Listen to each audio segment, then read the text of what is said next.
Today we're going to be talking about would you like to do your own floor, and what are some of the things that you're going to be running into. First thing you want to do is actually bring the material on site. Why? Because the material, remember, it's coming from a warehouse most likely, maybe from another state that has different moisture levels. And so you want to bring it to your environment, and it's okay to just stack it indoors where you're going to be installing it. You want to leave it for at least 24 to 72 hours. It is important that before you do anything, you start reading those instructions, because they are specific to the industry and to the manufacturer. So let's assume that everything has been properly checked, you have it in your environment, and it's been 72 hours, so you're ready and excited to get started with your project. So demolition is most likely going to be the next phase. So in the demolition phase, you want to remove carpet, you want to remove any loose materials that are just not going to hold up. Once you remove these materials, then you need to start thinking about, well, how flat is this floor?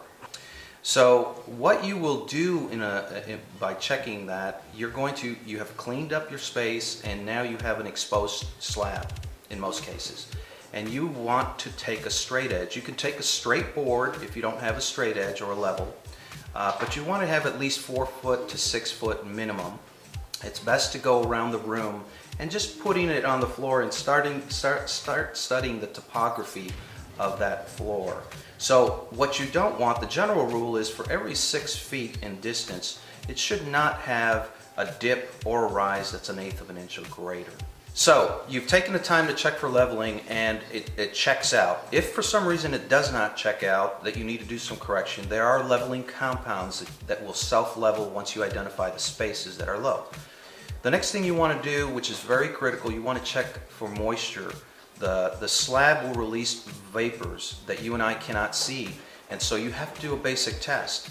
If you don't have any tools, one of the basic tests that you can do is just take a 2 by 2 foot piece of a trash bag, and then use duct tape that down to the floor, leave it for at least 24 to 48 hours, and see if there's any moisture that's being released from your slab. If there is, you definitely need to take correction action. The next thing you want to do is start cutting. I'm going to pan over here so you can see what I'm talking about. Alright, so what I'm pointing out right now is there's objects that are going to be in your way, and you'll need to do some cutting, some undercutting.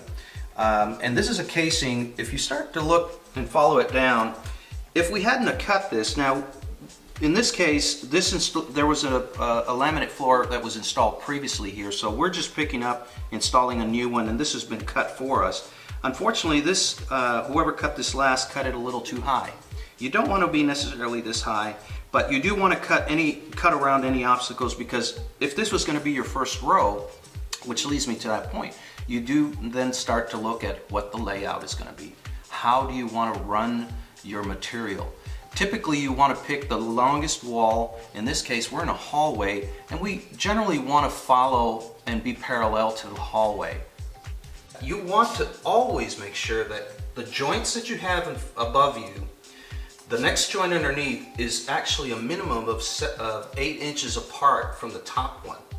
And the reason you want to do that, because it's aesthetically pleasing, it's required, and it will actually it'll give this whole system the integrity that it needs, so your joints won't fall apart. The other thing that you want to do with this is make sure that you're using materials from different boxes. Pull from at least 3 or 4 different boxes, because what that will do is will give you a more realistic effect, and you're not using the same pattern in the same spot, which will stand out like a sore thumb.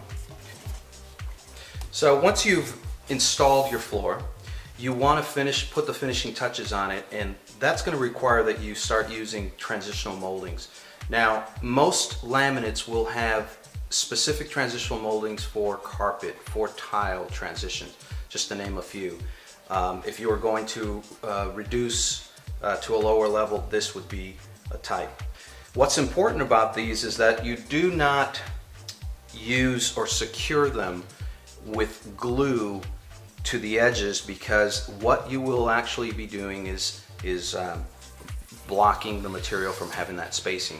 So that's why they introduce these little guys, channels, that this product snaps to.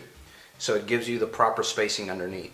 That's an important little detail, but this is going to finish off your floor. Another thing that's going to finish off your floor is how you maintain your floor. You definitely want to vacuum the big stuff, or sweep, traditionally sweep. You want to pick up all the grit, because that actually will serve as sandpaper when you start pivoting. You don't think of it that way, but that's exactly what's happening. So once you remove the big particles out, you will then take a terry cloth push broom, either spray the terry cloth on there or mist the area that you want to work with. With a product like this, there's various products, but Bona is a very well-known one. And then you just push the sweeper into that material, and you're going to get no streaks. You're going to get all the fine particles lifted, and it's going to look squeaky clean.